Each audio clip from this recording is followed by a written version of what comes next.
Well, it's the time of year for me to attack witchcraft again. It's coming up to Halloween. I do not like Halloween and I'm against it totally. And so what I'm doing today, and for a few videos, I'm going to explain how to destroy witchcraft, because Halloween is witchcraft expressed across the nations. Throughout history, witchcraft has been Satan's main weapon against Christ's church, and especially against Christians in Africa. In a previous series of videos and in my book on the subject, I detailed how witchcraft starts in the home, with one person dominating the other spouse. We would be deluding ourselves also to think that witchcraft is not in the church.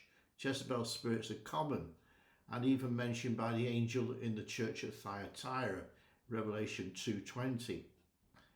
God chose this special people, the Jews, and forbade them to have any other gods. Through Moses at Mount Sinai, he gave 10 commandments and also another 613 commandments on detailed laws covering all aspects of life.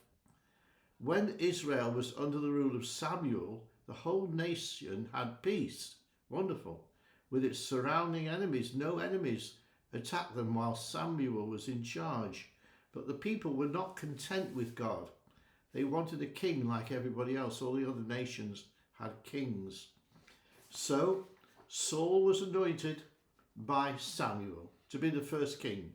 And it's significant that his first assignment was to destroy the hybrid tribe of Amalekites, 1 Samuel 15:3. However, Saul was disobedient, and Samuel spoke this timeless definition over him. 1 Samuel 15:23, Samuel said, rebellion against God's word is the sin of witchcraft. So there's the definition. Rebellion is the sin of witchcraft. Later, the nation divided into the 10 northern tribes, which were Israel, and the 2 southern tribes, which were Judah. Some kings were good, some were bad. Mostly the badness came through idolatries, as the nation worshipped Baal and Ashtoreth. God then brought a godly prophet. Now you know where I'm going now, don't you?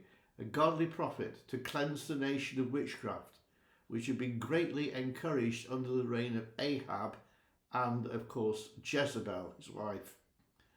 What was God's instrument to this great prophet after the 3-year punishment of drought on the nation because of witchcraft? Do you remember Mount Carmel?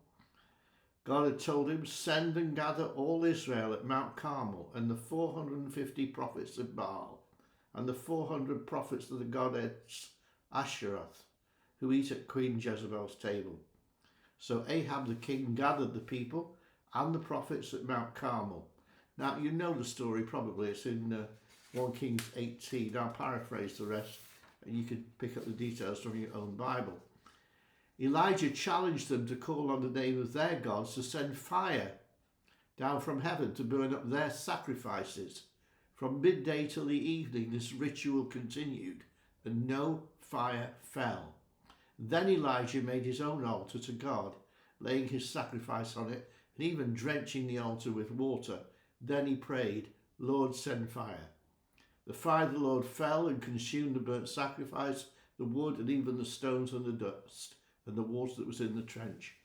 Then Elijah seized the false prophets and killed all of them. And in a little while the heavens were black with clouds, and there was a great rain. 1 Kings 18:45. A glorious victory, often told in the Christian church.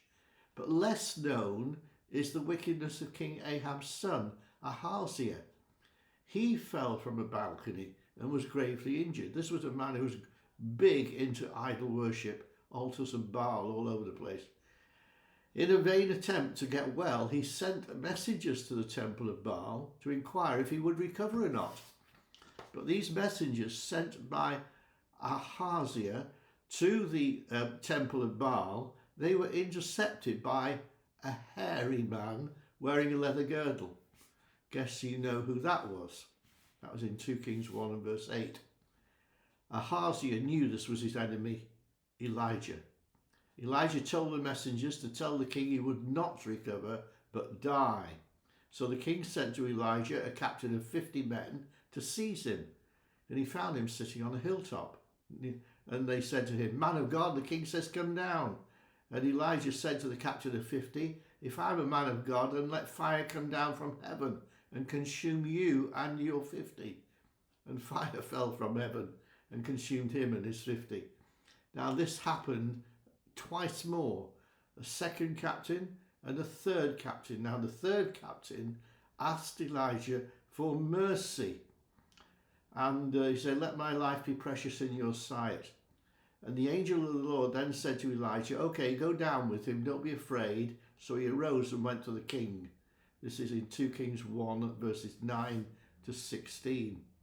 And Elijah said to the king Ahaziah, "Thus saith the Lord, since you sent messengers to inquire of Baal, is it because there's no God in Israel to whom you should inquire? Therefore you shall not leave the bed on which you lie, but you shall surely die." So fire fell from heaven. When Elijah called down the fire, fire fell and eliminated witchcraft.